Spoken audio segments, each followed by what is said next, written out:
대주전자재료 주주님들 반갑습니다. 오늘도 대주전자재료 종목 분석 시작하겠습니다. 최근 스페이스X가 우주 데이터 센터를 위해 HJT 태양전지 양산을 본격화한다는 소식 들으셨죠? 그런데 이 소식이 단순한 항공우주 뉴스가 아니라 우리 계좌에 직접적인 영향을 줄 강력한 신호탄이라는 사실을 알고 계신가요? 대주전자재료가 왜 우주 에너지 인프라의 핵심 설계자로 불리는지, 앞으로 대주전자재료가 상승할 수밖에 없는 근거를 지금부터 명확하게 말씀드리겠습니다. 요즘 뉴스에서 매일 나오는 우주 인터넷과 데이터 센터 이야기, 바로 거기서 대주전자재료의 수혜가 나옵니다. 만약 우주에 떠 있는 수만 개의 위성이 전력 공급 문제로 멈춰버린다면 어떤 일이 벌어질까요? 전 세계 통신망이 마비될 텐데 이 거대한 우주 전력망의 기초 공사를 대주전자재료가 담당하고 있습니다. 단순히 배터리 소재 기업으로만 알고 있었다면 대주전자재료를 완전히 과소평가하고 계신 겁니다. 오늘 우리가 주목할 세 가지 키워드는: 첫째, 우주용 HJT 태양전지; 둘째, 핵심 소재인 실버 파우더; 셋째, 공급망 화이트리스트 수혜입니다. 우주라는 거대한 빌딩을 짓기 위한 골조가 어떻게 완성되고 있는지 궁금하지 않으세요? 강력한 경쟁력이 확보된 자리에 찾아온 첫 번째 키워드, 바로 우주용 HJT 태양전지입니다. 여러분도 스페이스X가 위성을 수천 개씩 쏘아 올린다는 소식을 자주 접하셨을 거예요. 그런데 그 많은 위성들이 우주에서 어떻게 전기를 얻어내는지 생각해 보셨나요? 우주 데이터 센터는 지구보다 훨씬 강력한 태양 에너지를 견디면서도 극강의 효율을 내야 합니다. 과거의 일반적인 태양광 방식으로는 이 거대한 우주 인프라를 감당하기 어렵다는 것이 시장의 중론입니다. 결국 우주라는 험난한 환경에서 버틸 수 있는 고효율 에너지가 필요하다는 뜻인데, 그 해답이 바로 HJT 태양전지입니다. 그 HJT 태양전지가 왜 우주 에너지의 설계도에서 핵심적인 위치를 차지할까요? 이 기술은 낮은 온도에서 공정이 가능하면서도 빛을 전기로 바꾸는 효율이 압도적으로 높기 때문입니다. 여기서 대주전자재료가 만드는 전도성은 페이스트가 전지의 효율을 결정짓는 핵심 혈관 역할을 수행합니다. 대주전자재료의 기술력이 없다면 우주 데이터 센터라는 거대 건축물의 전기 배관 공사 자체가 불가능하다는 의미입니다. 결국 이 배관을 채울 가장 중요한 원재료 생산 역량이 핵심입니다. 이게 얼마나 큰 얘기냐면요, 태양전지 원가에서 은페이스트가 차지하는 비중이 상당한데 그 핵심 원료가 바로 실버 파우더입니다. 대주전자재료는 이 실버 파우더를 직접 생산하며 기술의 뿌리부터 단단하게 다져놓은 상태입니다. 이 숫자가 의미하는 건 뭘까요? 원자재를 외부에서 사오는 기업들과 달리 대주전자재료는 직접 자재를 생산하기 때문에 수익성과 품질 관리라는 두 마리 토끼를 모두 잡았다는 뜻입니다. 그 탄탄한 기초공사 위에 세워진 또 다른 기둥이 바로 에너지 저장 장치입니다. 우리가 사는 집에도 전기가 들어오면 이를 저장할 배터리가 필요하듯이 우주위성에도 강력한 에너지 저장 장치가 필수입니다. 대주전자재료의 주무기인 실리콘 음극재는 기존 흑연 음극재보다 무려 10배 이상의 에너지를 담을 수 있는 마법의 자재입니다. 질문 하나 드릴게요. 우주선이나 위성의 무게를 줄이면서 전기는 더 오래 쓰게 만드는 기술이 있다면 얼마나 가치가 높을까요? 대주전자재료는 태양전지로 전기를 생산하고 실리콘 음극재로 그 전기를 압축 저장하는 우주전력의 토탈 솔루션을 구축하고 있습니다.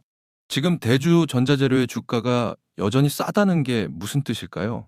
시장은 여전히 대주전자재료를 단순한 2차 전지 부품사로만 보고 있지만 실제로는 우주 에너지 인프라 전문 기업으로 체질이 완전히 바뀌었습니다.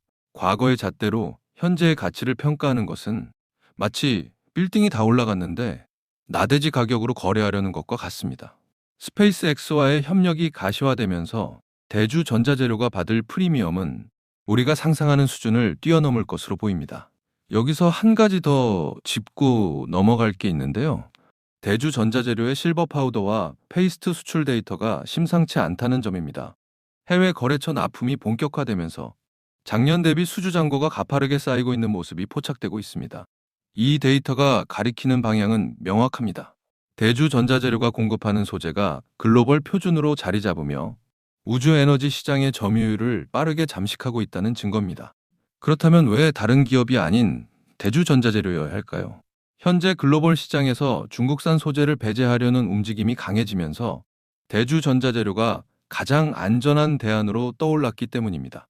서방 국가들이 신뢰할 수 있는 공급망, 즉 화이트리스트의 대주전자재료가 당당히 이름을 올리고 있다는 점이 핵심입니다. 이건 단순히 운이 좋아서가 아니라 수십 년간 쌓아온 소재 배합 기술이라는 견고한 성벽이 있었기에 가능한 결과입니다. 물론 좋은 면만 있는 건 아니에요. 은 페이스트의 주 원료인 은 가격이 급등하면 대주전자재료의 수익성이 나빠지지 않을까 하는 우려가 있는 것도 사실입니다. 그렇다면 이 리스크가 실제로 터지면 대주전자재료의 성장이 멈추게 될까요? 절대 아닙니다. 대주전자재료는 실버 파우더를 직접 생산하는 수직 계열화를 완성했기 때문에 원가 상승 압박을 경쟁사보다 훨씬 유연하게 방어할 수 있는 방패를 가졌습니다. 그럼에도 불구하고 대주전자재료가 독점적 지위를 유지할 수 있을까요? 소재 산업은 단순히 레시피만 안다고 따라할 수 있는 영역이 아니라 수만 번의 시행착오를 거친 양산 경험이 성패를 가릅니다. 대주전자재료는 이미 우주용 소재의 신뢰성 테스트를 통과한 유일무이한 기업이라는 점에서 후발주자들과의 격차는 오히려 더 벌어지고 있습니다. 이제 대주전자재료의 핵심 내용을 정리해 보겠습니다. 첫째, 우주 데이터 센터의 심장인 HJT 태양전지 소재를 대주전자재료가 공급하나요? 네, 스페이스X와 함께 우주 에너지 인프라의 표준을 만들고 있습니다. 둘째, 실리콘 음극재와의 시너지는 유효한가요? 우주 전력 저장 장치의 효율을 극대화하며 독보적인 수익 구조를 완성했습니다. 셋째, 공급망 리스크에서 자유로운가요? 탈중국 화이트리스트의 최대 수혜주로서 글로벌 시장을 선점하고 있습니다. 그렇다면 앞으로 대주전자재료에서 눈여겨봐야 할 변곡점은 뭘까요? 가장 먼저 확인해야 할 것은 추가적인 글로벌 위성업체들과의 공급 계약 공시 여부입니다. 또한 다가오는 분기 실적에서 우주용 소재 매출 비중이 얼마나 가파르게 상승하는지가 주가의 한계를 돌파할 열쇠가 될 것입니다. 이 변곡점들이 현실화되는 순간 대주전자재료에 대한 시장의 평가는 지금과는 차원이 달라질 겁니다. 오늘 대주전자재료에 대한 모멘텀과 리스크 측면은 이쯤에서 설명을 드리겠고요. 지금부터 굉장히 중요한 내용 하나만 말씀드리겠습니다. 여러분, 제가 지금부터 여러분들이 어디서도 들을 수 없는 엄청난 이야기 하나만 드려볼게요. 최근 삼성전자, SK하이닉스 많이 오른 거 다들 알고 계시죠? 시총 1위 삼성전자는 단기간에 무려 4배가 올랐고 20만 원 하던 SK하이닉스는 100만 원까지 무려 5배가 올랐습니다. 그런데 수많은 전문가들은 아직도 더 상승이 가능하다고 말합니다. 일단 많은 분들이 HBM 때문에 오른 거 아니야? 아직 더 오를 게 있어? 여기서 하나만 확실히 말씀드릴게요. 이 HBM 때문에 올랐다는 말, 반은 맞고 반은 틀렸습니다. 진짜는 아직 시작도 안 했어요. 지금 시장이 주목하는 건 HBM 그 너머에 있습니다. 지금 삼성이 수조 원대 자금을 쏟아붓고 있는 기술, 아마 들어보셨을 겁니다. 바로 유리기판입니다. 그리고 지금 시장에 알려지지 않은 어떤 한 기업이 유리기판의 게임 체인저로 조용히 떠오르고 있습니다. 이미 삼성의 막대한 자본이 이 기업으로 흘러들어가고 있고 AI, 반도체, 2차 전지까지 3가지 테마가 동시에 엮여 있습니다. 최근 시장만 봐도 테마가 너무 빠르게 바뀌잖아요. 그런데 이 종목은 3가지 테마가 동시에 묶여 있어서 꾸준한 상승이 가능하다는 겁니다. 그리고 지금 시점에서 가장 중요한 질문 하나 드려볼게요. 여러분, 지금 엔비디아, 인텔, 구글의 가장 큰 고민이 뭔지 아세요? AI 성능은 하루가 다르게 진화하고 있는데 문제는 그만큼 열도 어마어마하게 뿜어낸다는 겁니다. 성능이 올라갈수록 발열도 함께 올라가는데 기존 반도체 구조로는 이제 그 열을 감당할 수가 없는 거예요. 한마디로 성능의 한계가 아니라 열의 한계에 막혀버린 겁니다. 그래서 지금 엔비디아와 삼성이 긴밀하게 협력을 논의하고 있는 거고 AMD 수장까지 직접 방한한 겁니다. 그런데 여기서 이상한 점이 하나 있습니다. 삼성이 세계 최고 실력이라고 자부하는 이 기업의 주가는 아직 바닥입니다. 왜일까요? 세력들은 절대로 아무 때나 주가를 올리지 않습니다. 항상 남들보다 먼저 오랜 시간 매집을 하고 그 다음 재료가 시장에서 부각되기 시작할 때 그때부터 본격적인 상승세를 보여준 겁니다. 그런데 이 종목 같은 경우에는 유리기판이라는 초강력 재료를 가지고 있고 삼성의 거대 자금이 빠르게 들어가고 있기 때문에 한번 움직임이 시작하면 절대 이 가격대엔 못 산다는 겁니다. 그리고 소름 돋는 게 하나 더 있습니다. 제가 작년에 추천드렸던 원익홀딩스 기억하시죠? 똑같이 바닥권에서 횡보하며 장기 매집이 시작됐고 거래량이 본격적으로 튀어오르기 시작하더니 무려 8배 넘는 상승이 나왔습니다. 그런데 이 종목도 보면 어떻습니까? 바닥권에서 횡보하며 오랜 시간 매집이 진행됐고 거래량이 중간중간 강하게 튀어올랐습니다. 그렇다는 건 이 종목도 원익홀딩스만큼 상승이 나올 수 있다는 의미이고 거래량 볼륨이 원익홀딩스보다 더 크기 때문에 그 이상의 상승이 나올 수밖에 없다는 겁니다. 그리고 수급도 한번 보세요.